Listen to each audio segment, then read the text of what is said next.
What's up, everyone? Welcome back to the channel.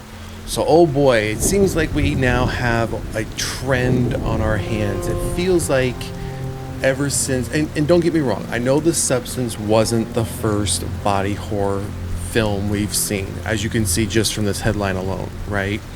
However, I feel The Substance has now opened up the door, or in a sense, kicked the door down for body horror films. Especially not just the fact of the reception it got, but also the fact that it won a Golden Globe. Demi Moore won a Golden Globe. Now they have the Oscar nominations, which she could possibly win Best Actress for The Substance. Now we have recently gotten a film called Grafted, uploaded to Shudder over the past week or so. We did do a trailer review and reaction on that a while back, so if you haven't seen that, check it out. In our playlist for trailer reviews and reactions, and we will be doing a spoiler review of Grafted later today that should be uploaded. But again, it feels like now we're getting an abundance of them. Not only do we have this one, but we will be covering off on another one that stars Dave Franco called Together. That was just recently, the distribution rights were just recently purchased by Neon. So I'd imagine we're probably going to get that one sometime this year, probably later this year, seeing how it just went through a festival, just a few days ago, it feels like. I think it was on the 26th. It was first viewed, 25th or 26th, it was first viewed at a festival. And now again, that one's going to be coming our way. So as you see here, pandemic hit, The Wretched, getting a body horror heavy sequel. Now, again, I'm all for these. I'm all for this. I'm all for these films. However, I don't want. I think we need to tread lightly here, because too much of a good thing is going to end up turning into a bad thing, right? Where we're just going to have, as I mentioned right off the bat, an abundance of body horror films, where it's going to feel like the horror, the overall horror genre is going to now be flooded with these films over the next few years. So I'm hoping that we're careful with this. I hope studios, whether it's some of the independents, the bigger studios, yes, obviously it's going to be a money maker. They're going to look at the Substance and say, hey, this is a subgenre we can tap into and make some money on. However, I don't want it to be too much of a good thing where now we just feel like, okay, I've seen this already, don't need to see it again, let's move on, and then films start to fail. So let's take a look at this here for today's daily episode.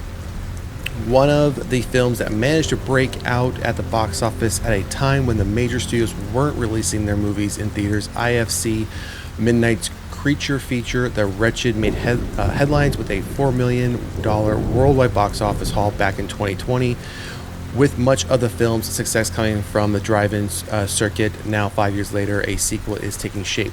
Now, obviously, we all know what was happening in 2020, why this film, made the money it did. Probably could have made more money, but the fact that it's found its success through the drive-in circuit, again, we would all understand why that is based on what was happening in 2020. So that all makes sense. The fact that it's taken 5 years to even get a sequel is the surprising part, just for the simple fact of, typically horror films like that would get a sequel within a couple years. But I think, again, the reason this is happening is off the back of the success of The Substance and the fact they're going very heavy with the body horror. Variety reports this afternoon that directors Brett and Drew Pearce are returning to direct The Wretched 2, with production on the sequel kicking off in September of this year. So we have a ways to go. I mean, we're only at the end of January 2025. If this isn't going to start production until September, I imagine this will probably end up being a summer or early fall release in 2026, and I wouldn't expect us to get any trailers until probably summertime 2026. And a lot can happen between now and then. Yes, this is greenlit now.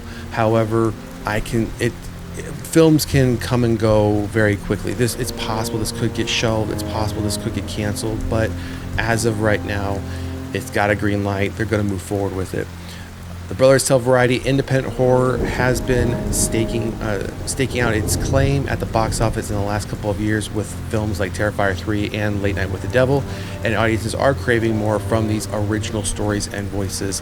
I agree with that whole statement. I think the independent horror scene has been making its claim, and the fact that like myself, the audience wants to see more of these original stories, more of these new things, not just the same old rinse and repeat of previous things we've already had, whether that's, the classics like, Jason or Michael Myers, but also I think even at a point, franchises like Scream, while I enjoy Scream, I think it's coming to a point where, hey, let's wrap this up, time to, call it a day, let the sun set on the franchise, right?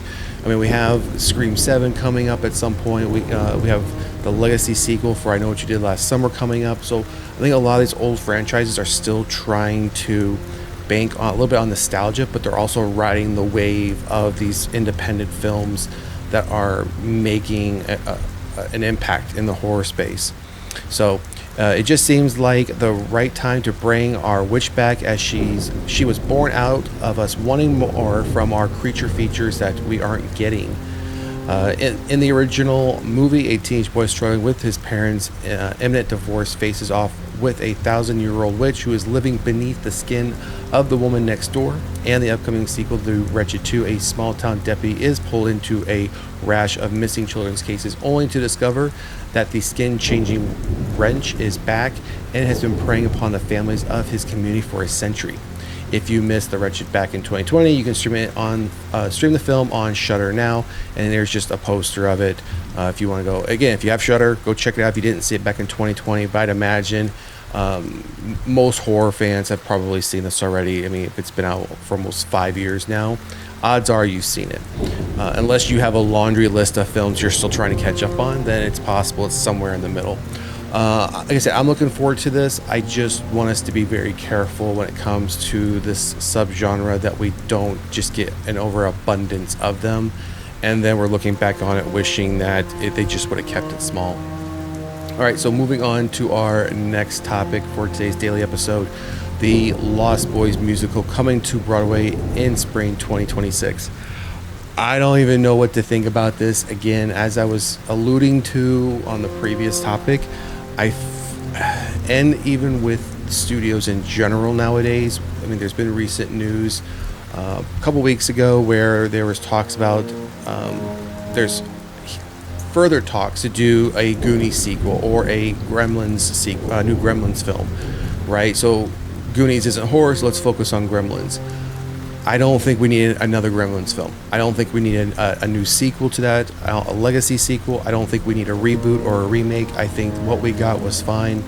What we got for the time those films were made is fine. We don't need to keep going back to the well on a lot of these classic 80s, maybe early mid-90s horror films, and in general, to garner anything, whether it's this going to Broadway or it's, again, making additional additions to the franchise. Like we just covered, the independent scene, the original story scene, in my opinion, is the way to go. And as a horror fan, I want to see more focus on. So let's see what this is about. So while we wait for the franchise's return to the screen, there you go. The Lost Boys is taking to the stage with Lost Boys, a new musical officially announced for Broadway premiere next year. For the first time in 15 years, the franchise is back in The Lost Boys, a new musical, an official stage adaptation that's coming to Broadway in spring 2026 at the Palace Theater. We have here who's going to be directing it and the cast. We're not going to read through that. Michael Arden is one of the most dynamic directors working today, and to have him re-image an iconic film like The Lost Boys is thrilling, especially when you consider how it will come to life at the legendary Palace Theater. David Hornsby and Chris Hosh have done a remarkable job of honoring this classic film and its beloved characters, creating something new and unique for the stage that will excite the diehard fans of the movie, as well as those being introduced to this timeless story for the first time. So I think it's kind of contradictory. If you read that again, creating something new and unique for the stage that will excite the diehard fans of the movie, as well as those being introduced to this timeless story. Well, unless I'm reading this, too direct, new and unique doesn't tell me that the new people to this franchise are going to be introduced to the original story that we got in the original film, right? This tells me you're giving me something new and unique, your own take, and it's not really going to portray what was there. So those people being introduced to this for the first time are going to see something completely different. And if they decide, hey, after seeing this, I'm going to go watch The Lost Boys, and they go watch that film, they see something different, that could turn them off to say, well, I don't necessarily like this, I like this now, right? Which is fine. There's nothing wrong with that. But don't sit here and tell me that you're going to, give me something new and unique, but at the same time tell me you're introducing them to this first story, right? Joel Schumacher directed the original The Lost Boys movie in 1987, where now it just goes in to talk about the original film. Briefly what it was about, who was in it. We have the two Coreys that were in it, obviously.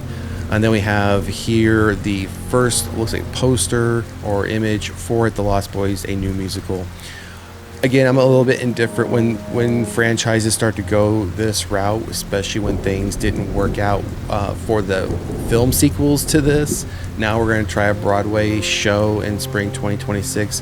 While I hope it is successful, it's just not something that interests me and something I don't necessarily like to see when it comes to these older franchises. But again, that's just my take on it. So, all right, everyone, that's going to do it for today's daily episode. Drop a comment in the comment section. Let me know what you think. Are you all for? Are you interested in the Lost Boys musical in 2026? And what do you think about the Wretched finally getting a sequel after almost 5 years since the original? Again, drop a comment in the comment section. Let us know what you think. And if you haven't done so already, please like, share, and subscribe to the channel. And we will see you at the next one. Peace.